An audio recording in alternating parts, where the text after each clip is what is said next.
మాజీ ప్రధాని మన్మోహన్ సింగ్ అంత్యక్రియలు శనివారం అధికారిక లాంఛనాలతో నిర్వహించనున్నారు. ఈ మేరకు కేంద్ర హోంశాఖ వెల్లడించింది. శనివారం ఉదయం 11:45 గంటలకు ఆయన అంతిమ సంస్కారాలు ఢిల్లీలోని నిగంబోధ్ ఘాట్లో జరుగుతాయని తెలిపింది. సైనిక లాంఛనాలతో తుది వీడ్కోలు పలికేందుకు తగిన ఏర్పాట్లు చేయాలని కేంద్ర రక్షణ శాఖను కోరినట్టు ఈ మేరకు ఓ ప్రకటనలో కేంద్ర హోంశాఖ తెలిపింది. మన్మోహన్ సింగ్ మృతికి కేంద్ర కేబినెట్ సంతాపం తెలిపింది. ప్రధాని నరేంద్ర మోదీ అధ్యక్షతన సమావేశమైన కేంద్ర కేబినెట్ సంతాప తీర్మానం చేసింది. మన్మోహన్ సింగ్ మృతికి సంతాపంగా 2 నిమిషాల పాటు మౌనం పాటించారు. వచ్చే నెల 1వ తేదీ వరకు 7 రోజుల పాటు సంతాప దినాలుగా ప్రకటించారు. ఈ మేరకు కేంద్రం ఒక అధికారిక ప్రకటనను విడుదల చేసింది.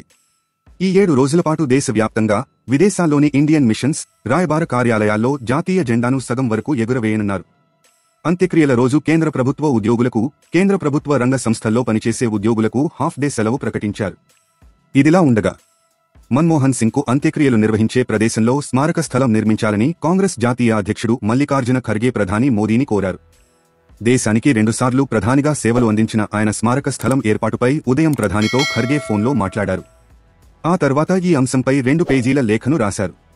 రాజనీతిజ్ఞులు, మాజీ ప్రధానమంత్రులకు అంత్యక్రియలు జరిగిన స్థలంలో వారి స్మారకాలను నిర్మించిన సంప్రదాయాన్ని గుర్తుచేశారు. మాజీ ప్రధాని మన్మోహన్ సింగ్ పార్థివదేహానికి ప్రధాని మోదీ, కేంద్ర హోంమంత్రి అమిత్ షా నివాళి అర్పించారు. ఢిల్లీలోని మోతీలాల్ నెహ్రూ మార్గ్లో ఉన్న మన్మోహన్ నివాసంలో ఆయన పార్థివదేహాన్ని ఉంచారు. కాసేపటి క్రితం మన్మోహన్ నివాసానికి మోదీ, అమిత్ షా వెళ్లారు. ఆయన పార్థివదేహానికి నివాళి అర్పించిన అనంతరం ఆయన భార్యతో మోదీ మాట్లాడారు. ఆమెను ఓదార్చారు.